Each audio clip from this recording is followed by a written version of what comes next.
Good morning to everyone. Standard 12, CBSE, Silver Bells English Medium School.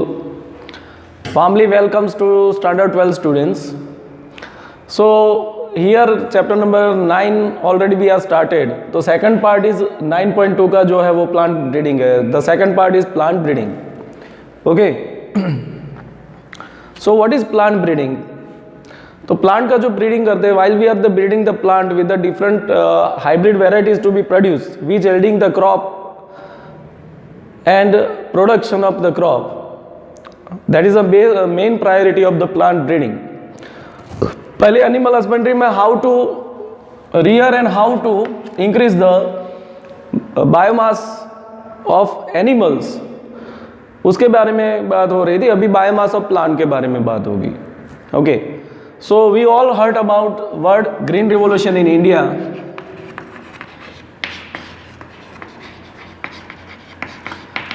वो green revolution in India में that is carried out after the French revolutions के increase the crops grains like the wheat and rice more, and we concentrate about the two areas in mainly in India, that is Punjab and Haryana, and that is carried out the green revolution. The government provide the free electricity, free nitrogen containing fertilizers and free seeds to increase or raise the production.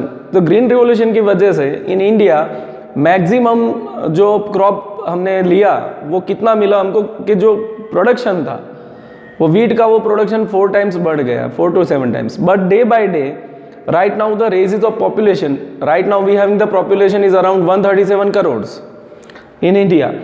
To overcome the to overcome the needs of population of the crops, we require not green revolution can only help, but the better method for plant breeding is to be help. What is plant breeding? The plant breeding is nothing but the purposeful manipulation of plant species in order to create desired plant types that are better suitable for cultivation.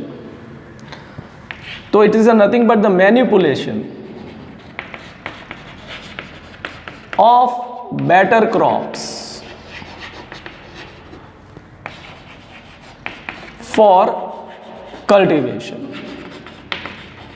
Cultivation के लिए ऐसे breed तैयार किए जाए जिसका drought का effect ना हो, जिसमें कोई तरह का एनवायरमेंटल प्रॉब्लम ना हो, वाटर स्ट्रेस को जो ओवरकम कर सके, डिजीज रेजिस्टेंसी वैरायटी हो और बेटर फॉर कल्टीवेशन हो, जिसके कारण प्रोडक्शन हमें क्या मिले, बहुत हाई यील्ड मिले. तो this is the main purpose of plant breeding. Okay, now let's we talk about plant breeding in consent. It is not a we are started right now, but it is older age we are already starting that. So the evidence is around कि भाई before 9,000 to 11,000 years before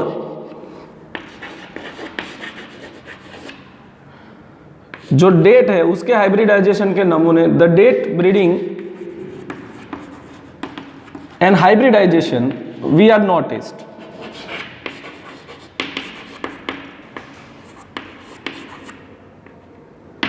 Okay, so this is not history is to be smaller about the crop growth and that. So we can be practices in ancient times about the plant breeding and all this. So we can be understand today all the major food crops are derived from the domestic varieties. जो भी domestic varieties होती है उसमें से ही majorly हम क्या करते हैं, new varieties to be forming by the mixing of a better character that is present into nothing but into new crop varieties. So the steps that involves for the plant breeding are nothing but number 1, collection of variability. So the steps for plant breeding are number 1, collection of variety. इसको मैं example के साथ थोड़ा समझाऊंगा, या तो collection of germplasm और its variety. So let's we understand about that. Okay, so collection of variability और variety of crops, for example the root of any breeding programme, ये सबसे पहला जेनेटिक वेरिएबिलिटी कलेक्ट करना होता है। इसको हम जर्मप्लाज्म कलेक्शन भी बोलते हैं, we are calling as germplasm collection. इसको हम जर्मप्लाज्म कलेक्शन भी बोलते हैं, क्योंकि इसमें क्या करते हैं, फॉर एग्जांपल एक वीट का क्रॉप है, तो वीट के क्रॉप के लिए हम क्या करेंगे, वी आर इंक्लूडिंग, जो इंडिया में सारी अलग अलग जगह पे अलग अलग वेराइटीज होती है, बाल है उसके वीट लेते हैं, then we are taking the wheat that is growth in a Sonipat Haryana, and we can also taking the wheat that is produce in a Tamil Nadu, and we can also taking the same variety in UP, in Delhi and other regions. तो ये क्या हुआ कि अलग अलग जगह का अलग अलग कुछ उसका जेनेटिक रेशियो अलग होगा, तो वी टेक द वेरिएबिलिटी और वेरिएबल कैरेक्टर्स। पहले हम बहुत सारी स्पीसीज को क्या करते हैं, we are can be collect the variabilities. Now second most steps that we could be understand, the second most step is evolution and selection of parents. Evolution and selection of parents. इसमें parent का selection होता है, मतलब इसमें जो भी varieties आई है, this all varieties में से अच्छी वेराइटीज 2 या 3 मतलब निकाली जाती है, उनके बीच में फिर क्या किया जाता है, the third most step is cross hybridisation among the selected parents. The third step is cross hybridisation. जैसे कि फॉर एग्जाम्पल हमको अच्छी वेराइटीज प्रोड्यूस करनी है, तो उसमें से अच्छे पेरेंट्स सिलेक्ट करते हैं, उनका क्रॉस हाइब्रिडाइजेशन करते हैं। क्रॉस हाइब्रिडाइजेशन करके हम क्या प्रोड्यूस करते हैं, now hybrids are produced. So selection and testing of superior recombinants. इसके बाद द फोर्थ स्टेप आता है, वो सिलेक्शन का आता है, the selection of superior recombinants.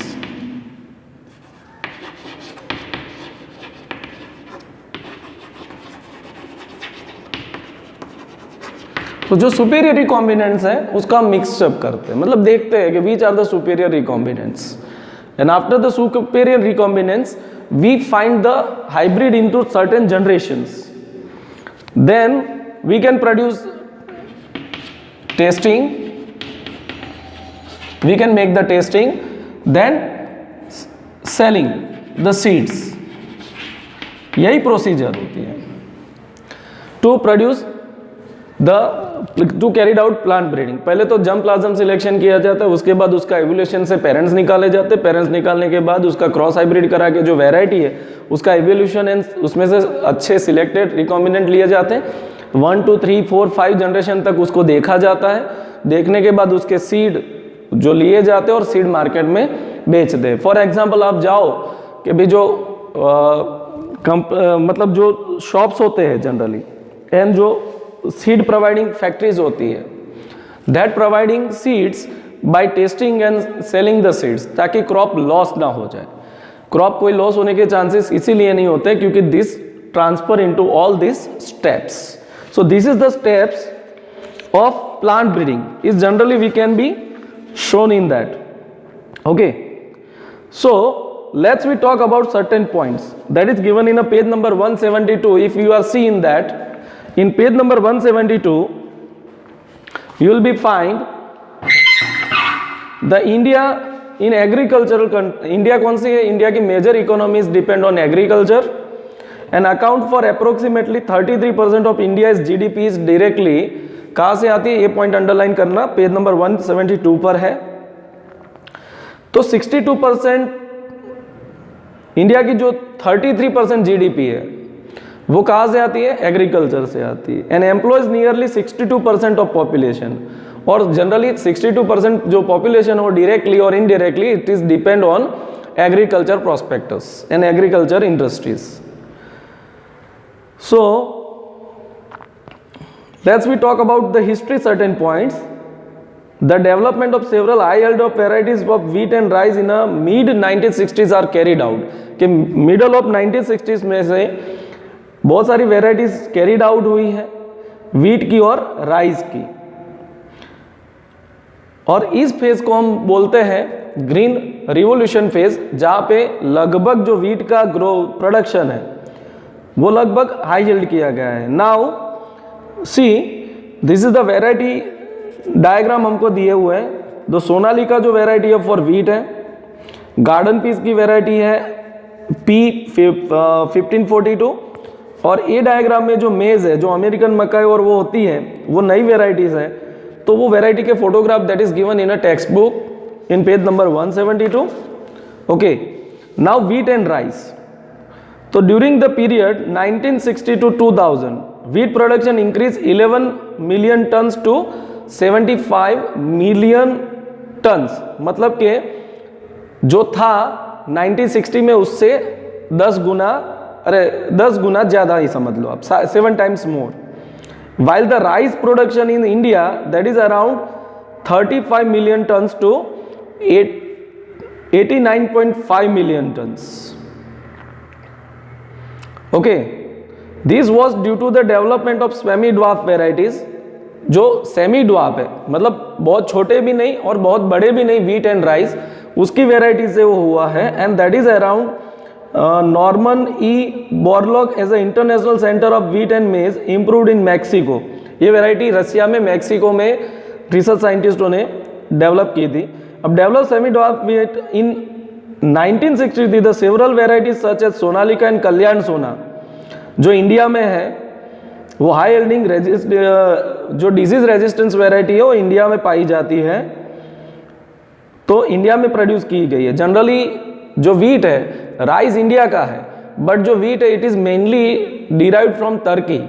जो बेसिकली जो रूट है वीट के, मतलब कि वीट जहाँ सबसे पहले वीट का इवोल्यूशन हुआ वो कहीं और नहीं बट वो टर्की में हुआ था, और पूरे इंडिया और अदर रीजन में भी फैला। वैसे ही राइस इंडियन है। Okay, so India develop semi dwarf varieties IRA, development of international right research institute. Okay, तो इंडिया में तो दो चीज़ें प्रोड्यूस की गई, सोनालिका एंड कल्याण सोना, ये आपको दिमाग में रखना है। Okay, so this is about that.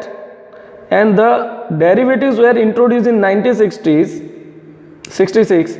Letter better yield of semi dwarf varieties is also comes after Kalyan Sona and Sonalika, that is Jaya and Ratna, that is developed in India। अब sugar cane की बात कर लेते हैं। Saccharum barberi, ये north India में होने वाली शुगर केन है और इसमें बट पुअर शुगर कंटेंट होता है। While the tropical cans grown in south India, south India की ये सैकेरम ऑफिसिनरम, वो उसका स्टेम थिक होता है एंड हाई शुगर कंटेंट होता है, लेकिन वो नॉर्थ इंडिया में नहीं ग्रोथ हो सकती। जो बारबेरी है वो नॉर्थ इंडिया में ग्रो होती है, और जो ऑफिसिनेरम शुगर केन है वो कहाँ ग्रोथ होती है, that is growth in south India. तो साउथ की जो वेराइटी है बेटर है, बट वो नॉर्थ इंडिया में ग्रोथ नहीं हो सकती। उसके कारण उनके दोनों के मिक्सचर से बेटर वेराइटी जो बनाई, जो हाइब्रिडाइज करके दोनों का क्रॉस करके जो वेराइटी बनाई है, जिसका स्टेम भी ठीक है and it is growth in a sugar content भी अच्छे लेवल का है, और and that is also growth in a north India and other part of India. Okay, अब मिलेट्स की बात करते हैं। मेज, द हाइब्रिड मेज, जवार, बाजरा, ये मिलेट्स है जो कॉमनली इंडिया में सबसे ज़्यादा ग्रो होते हैं, वो होने वाले ये क्रॉप्स हैं। मेज, जवार, बाजरा जो हमारे धान्य पाक है, उसके भी मिलेट्स ग्रो किए गए और उसके भी हाइब्रिड प्रोड्यूस किए गए in India. So this is all about plant breeding and session of wheat and rice. Sugar cane का प्रोडक्शन कैसे इंडिया में किया गया, मिलेट्स का कैसे हाइब्रिडाइजेशन किया गया, उसके बारे में ये बात थी आज। Tomorrow onwards we can be complete the plant breeding for disease resistancy. Okay, so maybe tomorrow will be completed up to certain points, and day after tomorrow I think our chapter will be over now. Okay, so this is all for today. In next session we can be understand about the plant disease resistance. Any doubt you can be call me, या तो हम एक meet करेंगे जिसमें understand करेंगे। Okay, so this is all for today. Thank you very much.